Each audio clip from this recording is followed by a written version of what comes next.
Hello everyone, कैसे हो आप। स्वागत है आपका एक बार फिर से हमारे यूट्यूब चैनल में। आज हम पढ़ने जा रहे हैं क्लास 8 का चैप्टर नंबर 3 या बस की यात्रा। इसके राइटर हैं हरिशंकर परसाई जी।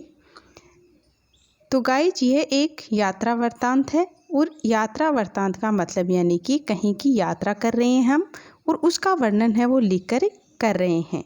अर्थात यात्रा का वर्णन है वो यात्रा वृत्तांत है। यह एक व्यंग्यात्मक शैली में लिखा गया है। तो चलो देखते हैं। हम 5 मित्रों ने तय किया कि शाम 4 बजे की बस से चलें। पन्ना से इसी कंपनी की बस सतना के लिए घंटे पर बाद मिलती है, जो जबलपुर की ट्रेन मिला देती है। सुबह घर पहुंच जाएंगे। हम में से 2 को सुबह काम पर हाजिर होना था, इसलिए वापसी का यही रास्ता अपनाना जरूरी था। लोगों ने सलाह दी कि समझदार आदमी इस शाम वाली बस से सफ़र नहीं करते। क्या रास्ते में डाकू मिलते हैं? नहीं, बस डाकिन है। यानी यहाँ बस को डाकिन क्यों बताया गया है ये अपन आगे देखेंगे। बस को देखा तो श्रद्धा उमड़ पड़ी। खूब वायुवृत्त थी, अर्थात बस है वो बहुत ही पुरानी थी, सदियों के अनुभव के निशान लिए हुए थी। लोग इसलिए इससे सफ़र नहीं करना चाहते थे। यानी बस है वो बहुत ही पुरानी थी, मतलब चारों तरफ से ऐसे टूटी फूटी थी, इसलिए लोग है वो इस बस से सफ़र नहीं करना चाहते थे कि वृद्धावस्था में इसे कष्ट होगा।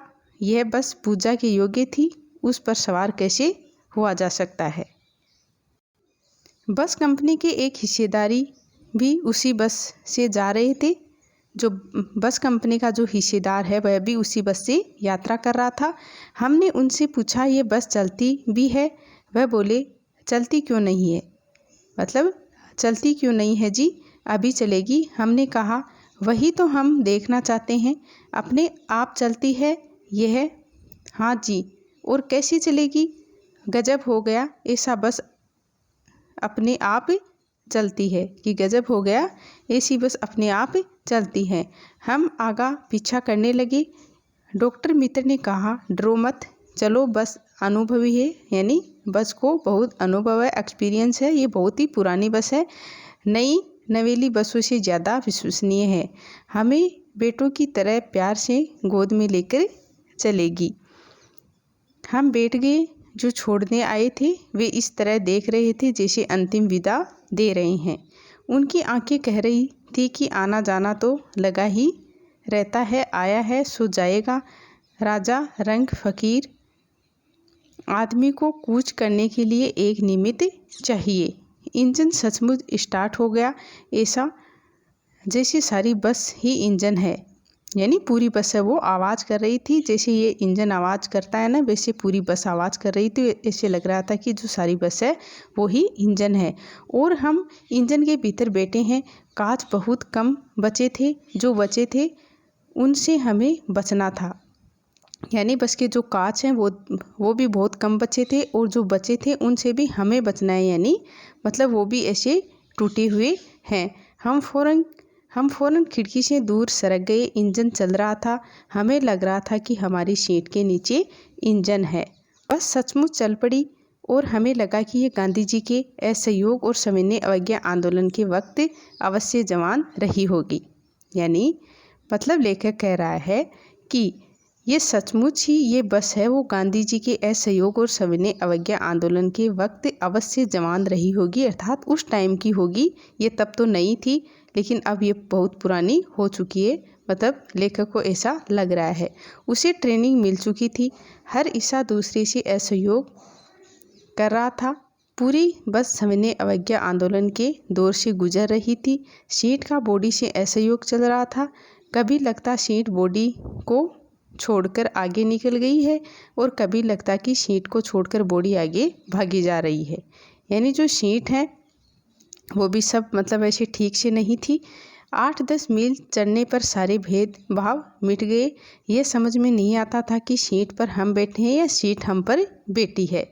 यानी 8-10 मील चले तो मतलब जो भेदभाव है, यानी जो हमारी समझ है में मतलब कुछ नहीं आ रहा था कि सीट पर हम बैठे हैं या सीट हमारे ऊपर बैठी है।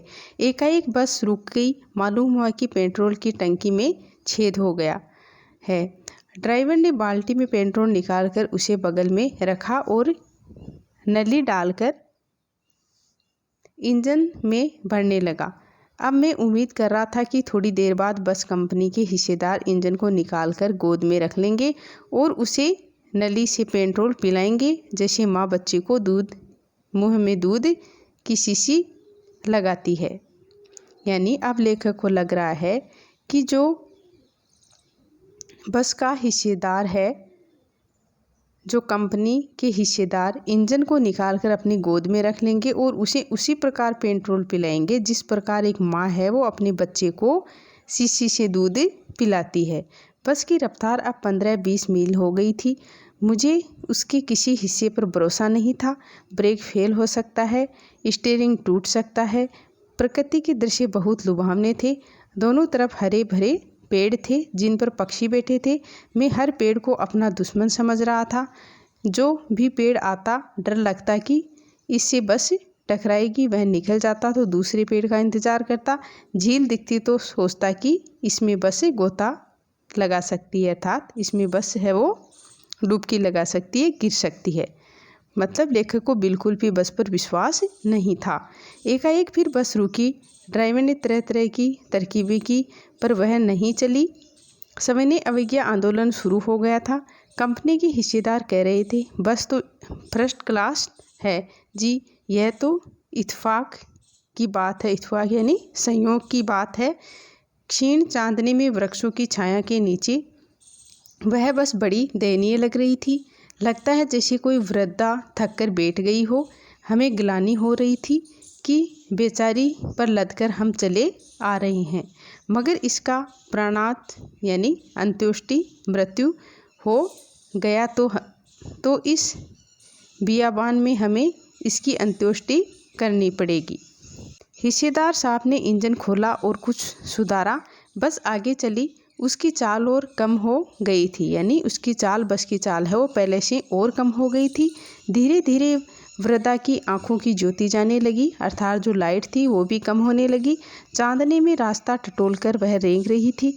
आगे या पीछे से कोई गाड़ी आती दिखती तो वह एकदम किनारे खड़ी हो जाती और कहती, निकल जाओ बेटी, अपनी तो वह उम्र ही नहीं रही।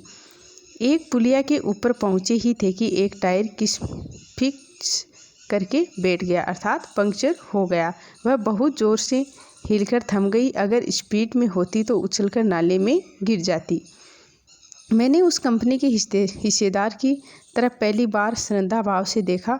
वह टायरों की हालत जानते हैं, फिर भी जान हथेली पर लेकर इसी बस से सफ़र कर रहे हैं। उत्सर्ग की ऐसी भावना दुर्लभ है। सोचा इस आदमी के साहस और बलिदान भावना का सही उपयोग नहीं हो रहा है। इसे तो किसी क्रांतिकारी आंदोलन का नेता होना चाहिए। अगर बस नाले में गिर पड़ती और हम सब मर जाते तो देवता बाहें पसारे उसका इंतज़ार करते, कहते वह महान आदमी आ रहा है जिसने एक टायर के लिए प्राण दे दिए, मर गया पर टायर नहीं बदला। यानी लेखक यहाँ कह रहा है कि अगर ये बस है वो खाई में गिर जाती, हम सब मर जाते, तो जो देवता है वो बाहें पसारे उसका इंतज़ार करते और कहते कि वह महान आदमी है जो एक टायर के लिए अपने प्राण गंवा दिए। दूसरा घिसा टायर लगाकर बस फिर चली। अब हमने वक्त पर पन्ना पहुंचने की उम्मीद छोड़ दी थी, अर्थात अब लेखक को कोई उम्मीद नहीं लग रही थी, मतलब कोई उम्मीद नहीं बची थी कि हम टाइम पे पन्ना पहुंच जाएंगे। पन्ना कभी भी पहुंचने की उम्मीद छोड़ दी थी, यानी अब तो पन्ना पहुंचने की उम्मीद है वो छोड़ चुके थे। पन्ना क्या कहीं भी कभी भी पहुंचने की उम्मीद छोड़ दी थी। लगता था कि ज़िंदगी बस में मतलब उसे लगता था कि जो ज़िंदगी है वो इसी बस में गुजारनी है और इससे सीधे उस लोक को प्रयाण कर जाना है। इस पृथ्वी पर इसकी कोई मंजिल नहीं है। हमारी बेताबी तनाव ख़त्म हो गए। हम बड़े इत्मीनान से घर की तरह बैठ गए, यानी आराम से हम बैठ गए कि हमें तो मतलब इस बस में ही जो हमारी ज़िंदगी है वो गुजारनी है। चिंता जाती रही, हंसी मजाक चालू हो गया। अर्थात हमने चिंता करनी छोड़ दी और सब हैं वो हंसी मजाक करने लगे।